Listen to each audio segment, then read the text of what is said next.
All right, so here we are with number 21.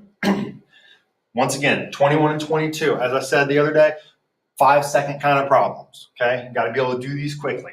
I look at this graph. I've seen a bunch of them that look like it before. These ones that just go flat and then all of a sudden increase infinitely, or maybe one that does something like this and decreases infinitely, but it's flat over here on the other side. That's a quick problem. I know that has to be an exponential function, okay? Similarly, with number 22, identify the function families. Remember, we have three types. We have linear, exponential, and quadratic. Linear is something that has, 2x plus 3, whatever. Point is that this x is just all a regular x, okay? Exponential is like the last one we saw where we're going to have some sort of number raised to an x power, okay? X in the exponent means exponential. Our final type is our quadratic, and what we learned with this quadratic is that it's got this very special power of 2, a squared term. And that's what we see right here. Therefore, this number 22 example is quadratic. Make sure you know all three of those, not just quadratic, okay? 23, right? The slope-intercept form. So it's already telling me what I'm looking for. I'm looking for y equals mx plus b. That's slope-intercept form of the equation through the line, through the given points with the given slope. So they gave us a point and they gave us a slope. That means I'm going to start with point-slope form because that was the information given. Well, point-slope is y minus y1 equals m times x minus x1. And that is on your formula sheet. Both of those are.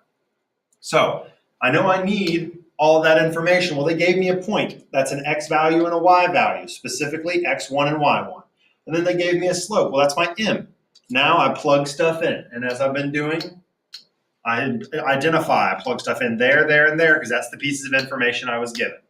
So I have y minus y1. So that would be minus a negative 1. Well, we don't need to write that minus a negative 1. We can just write it as a plus 1. Remember, those two signs come together and they make a plus sign. Okay, equals m, our m was 1, times x minus x1. Well, x1 was negative 2. And again, these two symbols, those combine together. Minus a negative means positive. Those two lines come together to make a positive sign. We distribute this 1. Well, when I distribute a 1, all it does is drop those parentheses. So I have y plus 1 equals x plus 2. Then I subtract 1 from each side. So my final answer is y equals x plus 1, okay? That is in slope-intercept form. Right there is my matching answer. Y equals x plus 1. Careful, B is very similar, but that's a negative x. Careful when you read these answers. 24, identify the x-intercept, and these are still the ones that are giving a lot of kids fits, okay? You've got to remember some information about these sorts of things. An x-intercept, that means on a graph, they would look something like these, okay? They're on this x-axis. Well, if they're on the x-axis, I know the y value. I know my x number can be, that would be like a negative 3, that might be a positive 5. My x can be whatever, but I know the y value. They're always on this line, so they never go up or down. If they're always on this horizontal x-axis, the y value is always 0, and we have to use that piece of information. Okay? If I know that my y value is always 0, I take that and I plug it in. So if I plug that in, I have 3x minus 12 times 0 equals 48. Well, that piece just disappears. 12 times 0 is 0. 3x minus 0 is just 3x. So I have 3x equals 48. And then I'm going to divide by 3 and divide by 3. X equals 16. And if your answer on the test looks like this, to me, that's okay, but just know on this test, they probably didn't leave it that way. And if they did, it's probably the wrong answer unless it's the only answer that has that 16 in it. What they probably want is for you to finish out this problem right here, which is my x-intercept is a value, it's a coordinate. It's some number, comma 0. So my answer in a perfect world is 16, comma 0. Because what I wanted to know was what was this number? 16, comma 0. Number 25 works just the same way. I know that my x-intercept means I have some number, comma 0. Well, that 0 right there is my y value, so it gets plugged in. Well, that means I have a 0 on the left side all by itself equals negative 1/3 x plus 3. The typical way we've gone about solving this is probably the slowest way, but if it's what you're good at, go with it. We subtract 3 from both sides. Those cancel, and I get negative 3 equals negative 1/3 x. Then we have to undo that 1/3, okay? Just like if we had the x up here up top instead of that. We undo this 1/3 by putting brackets around each side and multiplying by whatever that bottom number is. Now, you can multiply this by a positive 3, but it's going to still leave you with a negative sign over here. I go ahead and kill 2 birds with 1 stone. I multiply both sides by that negative 3. Because remember, multiplying by a negative number changes it into a positive. So this 3 and this 3 are going to cancel out.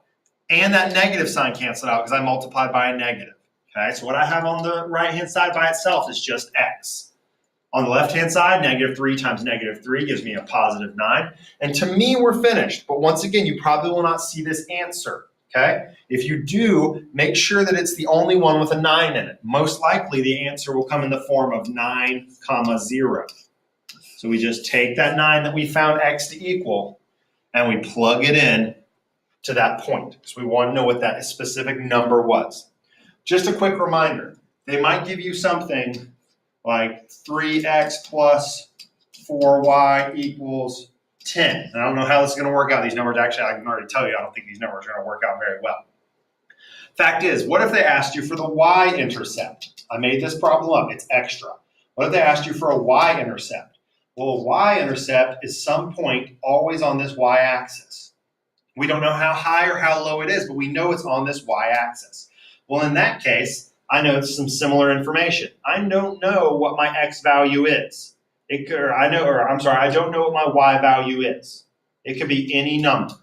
But I know my x value in this case, and it would be a 0. So if they asked you for a y-intercept, it's very similar to those last two problems, except for look, on this problem over here on the left, on 25, we had number 0 because we knew the y. But over here, we actually know the x value because look, it's got to be right here on this axis. Anything on this axis has an x value, a left-right value of 0. In that case, we'd plug that in. So we'd have 3 times 0 plus 4y equals 10. That would cancel. We'd have 4y equals 10. Divide each side by 4. And we have y equals, I guess that would simplify, the fraction would simplify to 5/2. So our final answer would be 5/2. Our final answer would be 0, 5/2. Look at me, I'm getting them backwards just like I'm telling you guys not to. I'm getting them backwards. Even I make these simple mistakes. So that would just be your extra example. Don't get locked into it always being x-intercept, okay?